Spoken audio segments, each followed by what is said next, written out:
Thanks for tuning back in once again to the Queen Ahmadiyyah Shakur TV show and the original Queen Ahmadiyyah Shakur show. Okay, I'm your host, Queen Ahmadiyyah Shakur. So let's get into it. This is another dose of your daily vitamins. Now, this story is so egregious. I just want you to pay attention. Okay, so this man here, a 63-year-old youth soccer coach in Tennessee, was arrested last week after he left his cell phone in a restaurant, and the staff found it. And you don't want to even know what they found on his phone. Okay, he left his phone in the restaurant, and they found a trove of photos and videos showing him drugging and raping at least 10 young boys. Camilo Hurtado Campos was taken into custody and charged with 1 count each of rape of a child and sexual exploitation of a minor, though more charges are expected, according to authorities. They said they'll be announcing even more. Now, according to a press release from the Franklin Police Department detectives, they say that they expect to file several additional charges against Campos, whom they described as being a popular soccer coach prior to his arrest. Now, the coaches lived in Franklin, which is about 20 miles south of Nashville, Tennessee.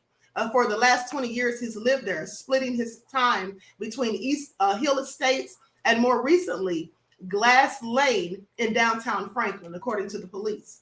Now, they say the investigation into Campos began when FPD officers were contacted by the staff of a local restaurant regarding a cell phone that a customer, later identified as Campos, had left behind. Now, after finding the cell phone, several members of the staff looked through the device to try and find any information that would help them discover who owned the phone, and so they could return it. But what they found instead were dozens of unconscionable, despicable, okay, and clearly nefarious videos and pictures of children. And so they called the police. And you know what? Thank God that he lost his phone, because there's no telling how long this demon would have continued to abuse children. Okay? Now, FPD detectives said they found hundreds of disturbing videos and pictures on the phone and launched an immediate investigation, and that they worked tirelessly to get to the bottom of it, into the provenance of the child sexual abuse material. Now, many of the videos depicted Campos himself raping unconscious boys between the ages of 9 and 17. So they were unconscious, which means he likely drugged them. Please pay attention.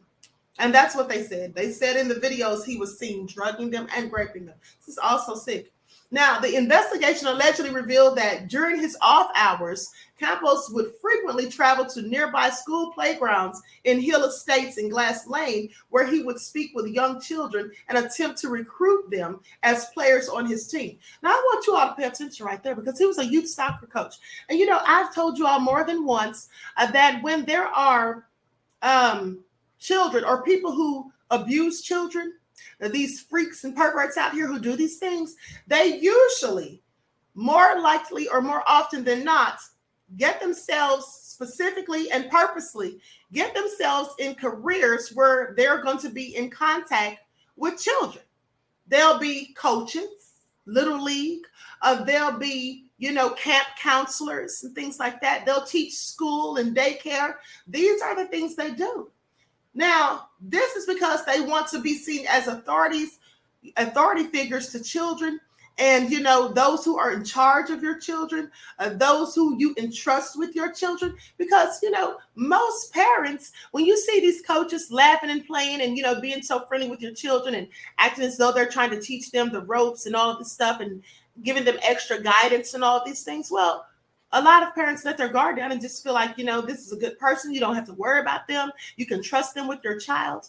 And little do they know that very often these are the devils. Now, of course, I'm not trying to disparage people who work in these, you know, fields of career. But what I'm saying is that the perverts who go out and do these things, like this devil here, Campos, they usually get these types of jobs. And that's the main reason they do it. Okay. In fact, that's the only reason they do it.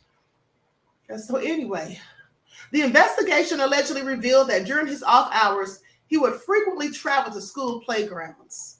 Now, after gaining their trust, Campos invited many of the kids to his home, where he would then drug them and rape them. The photos and videos recovered from Campos' cell phone showed the drugging and the raping of at least 10 different victims, according to police. Investigators have been working with local school districts and say they had identified 2 of the victims as of Sunday afternoon. However, authorities said that they believe it is likely there are more victims. Oh, sure. Those are just the ones he had in his phone.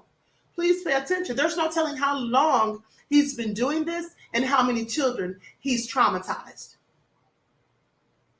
And so they go on to say, as investigators attempt to identify additional possible victims, they emphasize that the children depicted in the videos found on Campos' cell phone were in such an unconscious state that they might not even recognize that they are victims. Like they may not even know what happened to them, have no recollection of it at all.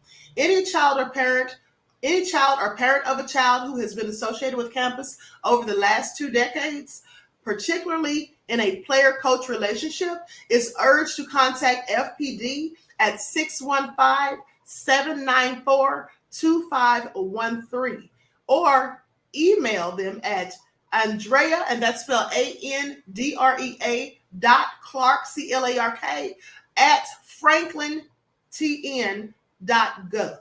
Okay, Franklin, Tennessee, the abbreviation for Tennessee. Now, Campos is currently being held in the Metro Davidson County Detention Facility on a $525,000 bond. Well, it should be $3 million.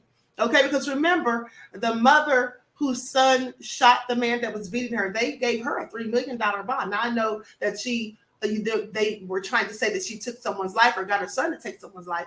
Not that he didn't deserve it, and it was self-defense, clearly. But they still gave her that hefty bond. This man, after all of this stuff that was found on his phone, they only gave him a $525,000 bond, and that's really not even a lot for something like this. Okay, it was not immediately clear whether he had retained a defense attorney. Behind bars tonight, police said he drugged and raped children over a 20-year period. Police say Camilo Hurtado Campos recorded the assaults of unconscious children on his phone. We're continuing to bring you team coverage of this developing story. WSMV's Brendan Tierney shows us how officers were able to uncover the abuse. Police say an unlocked phone left here on Marco's Pizza led to the disturbing discovery of more than 100 photos and videos of children being sexually assaulted. Thanks for calling Marcos. This is Amanda. How can I help you? A normal day taking calls and making pizzas for Amanda Williams quickly took a turn when one of her employees found a lost phone between orders. I was just trying to be helpful. Josh says he tried to find information to return the phone to their customer, and while going through the photos found several sexually explicit images, including ones that appeared to be in a child's bedroom. I gotta call this in, this is not an adult. Franklin police say they tracked the phone to Camilo Campos, who recorded himself raping unconscious boys. I have 3 kids of my own. He needs to be off the streets and be put behind bars. Police say the coach lived across the street from an elementary school and would target children there. I saw sometimes he take many children playing with him. Consuelo Garcia says Campos would come into her store down the street a couple times per week and always asked to coach her son. I told him he's playing in the school. She's relieved her child was not hurt, but police say there are many more out there who could have been assaulted without knowing. I've got regular customers that come in with little kids, and just to think that could have been on them on that phone is heartbreaking. Police say Josh is a hero for helping them make this discovery and identify Campos. In Franklin, Brendan Tierney, WSMV. At the end of the day, you just cannot trust everyone with your children. You just can't do it. And you should also be talking to your children to have them feel comfortable coming to you and telling you if anything inappropriate is going on. And also not to be accepting food and drinks from people that you haven't given them permission to do so, because this is likely how he was drugging them, probably putting it in something that he was giving them to drink. Just also sick and disgusting. Okay. And these things continue to fester. That's why, parents, you have to really do your due diligence and make sure you're keeping an eye on your children. You're keeping an eye on them, knowing where they are, what they're doing. And these people that you entrust with them, like coaches, these camp counselors and things like that, well, you should probably be doing background checks on them if you can. Okay. So with that all being said, leave me a comment to let me know what you think about this. I think it's absolutely sick and disgusting. And the more stories like this come out, the more I'm convinced that that movie, The Sound of Freedom, is telling all truth and no lies. And it's definitely not a conspiracy theory. Until next time, beloveds, I will talk to you all again soon.